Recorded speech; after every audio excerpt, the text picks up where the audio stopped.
perubahan kondisi pribadi dari tidak matang menjadi matang, dari sederhana menjadi kompleks, dan suatu proses evolusi manusia dari ketergantungan menjadi makhluk dewasa yang mandiri. Menurut Shaw di tahun 2013, masa kanak-kanak seringkali juga disebut sebagai Golden Age atau masa keemasan, karena pada masa ini, anak sangat peka terhadap rangsangan-rangsangan pendidikan, baik yang berkaitan dengan aspek fisik motorik, kognitif, sosial, emosi, maupun bahasa. Menurut Arismi pada tahun 2020, sesuai Peraturan Presiden Nomor 60 Tahun 2013, anak usia dini adalah bayi yang baru lahir hingga anak-anak yang belum genap berusia 6 tahun. Kemudian dalam pemantauan tumbuh kembangnya, kelompok usia ini dibagi lagi menjadi beberapa bagian, yaitu janin dalam kandungan sampai lahir, lahir sampai dengan usia 28 hari, usia 1 sampai 24 bulan, dan usia 2 sampai 6 tahun. Dari segi pendidikan, usia dini ini merupakan masa keemasan dalam perkembangan otak anak sehingga si kecil harus diberi rangsangan atau stimulus yang tepat. Oleh karena itu, orang tua wajib memahami karakteristik anak usia dini demi memastikan anak tumbuh dan berkembang secara optimal. Nah, setelah kita mengetahui apa itu perkembangan dan siapa saja yang tergolong anak usia dini, selanjutnya mari kita bahas apa saja aspek perkembangan pada anak usia dini. Merujuk pada Peraturan Menteri Pendidikan dan Kebudayaan Republik Indonesia Nomor 137 Tahun 2014 tentang Standar Nasional Pendidikan Anak Usia Dini, aspek perkembangan anak usia dini meliputi 1. Perkembangan nilai agama dan moral. Sebagai negara yang mayoritas penduduknya beragama Islam, orang tua di Indonesia tentu menginginkan anaknya tumbuh dan berkembang menjadi anak yang soleh dan soleha. Hal ini dapat diwujudkan misalnya dengan mengunjungi berbagai masjid, bersedekah dengan tangannya sendiri, atau mengajarkan kepada anak untuk sholat 5 waktu. Hal ini akan menambah wawasan religi anak dan akan membekas sepanjang hidupnya. Selain faktor didikan oleh orang tua, pembentukan moral dan agama anak juga dipengaruhi oleh sekolah dan pengalaman sosial dalam bergaul. Dadan Suryana tahun 2018 menjelaskan bahwa memang pada mulanya sikap beragama anak dibentuk di rumah, namun kemudian disempurnakan di sekolah, terutama oleh guru-guru yang mereka sayangi atau yang mereka idolakan. Maka guru yang diidolakan siswa hendaklah menjadi guru yang soleh. Kemudian yang kedua adalah perkembangan fisik motorik.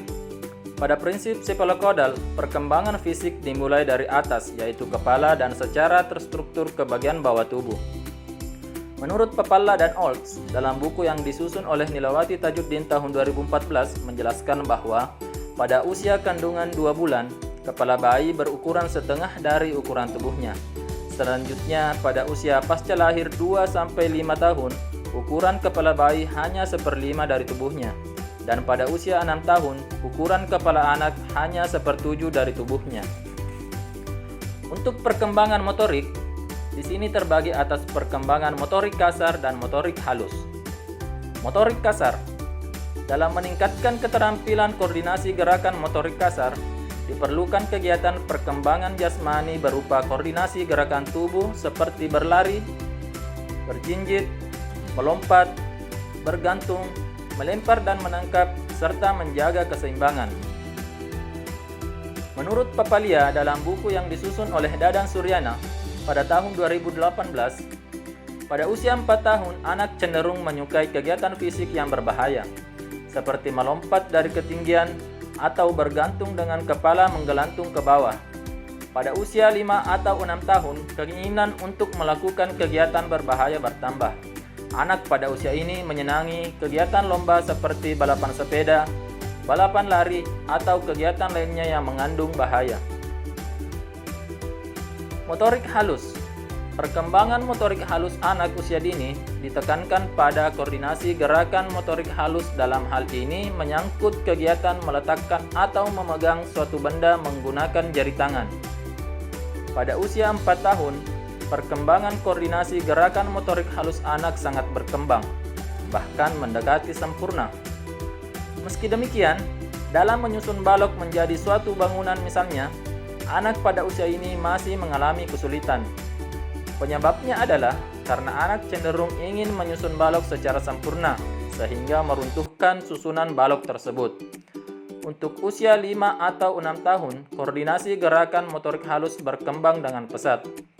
Pada masa ini, anak telah mampu mengkoordinasikan gerakan visual motorik seperti mengkoordinasikan gerakan mata dengan tangan, lengan, dan tubuh secara bersamaan.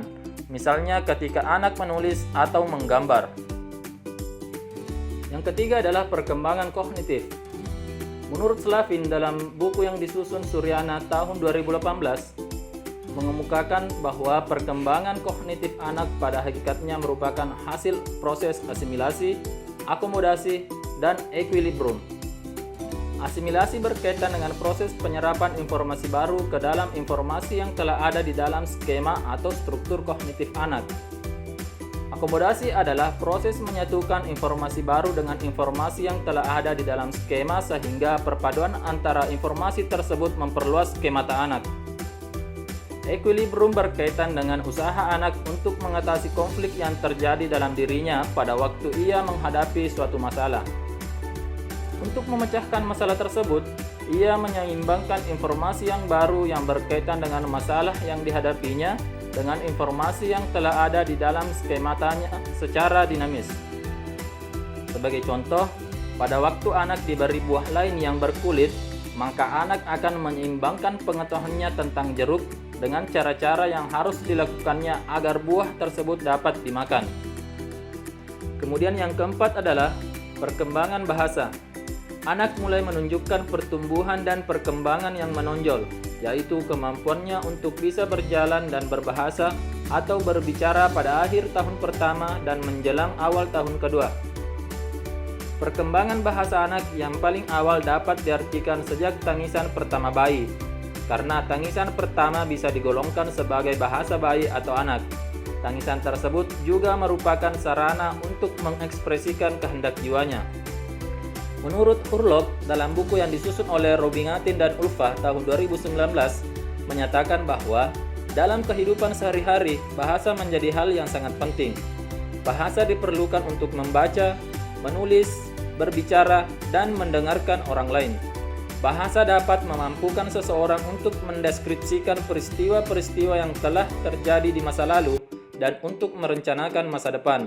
Oleh karena itu, aspek perkembangan bahasa anak usia dini dapat dilihat dari kemampuan anak dalam berbahasa pada kehidupan sehari-harinya. Yang kelima, perkembangan sosial emosional. Perilaku dalam kondisi sosial merupakan awal perilaku sosial yang ditanamkan pada masa bayi, yang mulai dibina hingga individu tumbuh dan berkembang pada masa selanjutnya. Hubungan yang terbangun dengan orang lain sangat dipengaruhi oleh perkembangan sosial anak. Bentuk perilaku dalam kondisi sosial pada usia anak-anak awal dapat dilihat dalam bentuk kerjasama, simpati, empati, persaingan, kemurahan hati, hasrat akan penerimaan sosial, sikap ramah, ketergantungan, dan sikap tidak mementingkan diri sendiri. Berkaitan dengan perkembangan sosial, emosi muncul sebagai umpan balik adanya interaksi sosial antara individu, kelompok, dan masyarakat. Seorang anak cenderung meluapkan emosinya dengan bebas dan terbuka dalam lingkungannya. Hal ini membuktikan bahwa emosi anak bersifat lebih kompleks dan nyata. Berdasarkan hasil survei terhadap orang tua dan guru yang dimuat dalam buku yang disusun oleh Sofyan tahun 2018, menunjukkan bahwa adanya kecenderungan yang sama di seluruh dunia, yaitu generasi sekarang lebih banyak memiliki kesulitan emosi dari generasi sebelumnya. Generasi sekarang lebih kesepian dan pemurung, lebih beringasan, kurang memiliki sopan santun, mudah cemas, gugup, dan lebih impulsif. Pengembangan aspek emosi semakin perlu dipahami, dimiliki, dan diperhatikan mengingat kondisi kehidupan saat ini semakin kompleks dan memberikan dampak yang sangat buruk terhadap perkembangan sosio-emosi anak. Anak perlu dibekali keterampilan emosi dan sosial, yaitu suatu kemampuan mengenali, mengolah, dan mengontrol emosi sehingga dapat merespon dengan baik setiap kondisi yang merangsang munculnya emosi-emosi tersebut. Yang keenam adalah perkembangan seni. Setiap anak memiliki imajinasinya sendiri terkait dengan seni. Perkembangan seni pada anak usia dini menunjukkan kemampuan anak dalam menggunakan dan berinteraksi dengan berbagai alat dan bahan seni. Melalui seni, anak-anak mendapatkan kesempatan untuk mengembangkan imajinasi, fantasi, serta kreativitas dan melatih anak bagaimana mengekspresikan diri, kemampuan, minat, dan keterampilan mereka. Dalam memberikan stimulus demi perkembangan anak pada bidang seni, guru bisa memberikan pembelajaran yang sesuai dengan usia anak seperti bermusik, drama, menggambar, menari, dan semua hal itu juga dapat merangsang perkembangan kognitif pada anak. Demikianlah tadi penjelasan tentang aspek perkembangan anak usia dini. Terima kasih kepada rekan-rekan yang telah menonton video ini. Semoga bermanfaat dan bisa menambah wawasan dan pengetahuan kita tentang perkembangan pada anak usia dini. Assalamualaikum warahmatullahi wabarakatuh.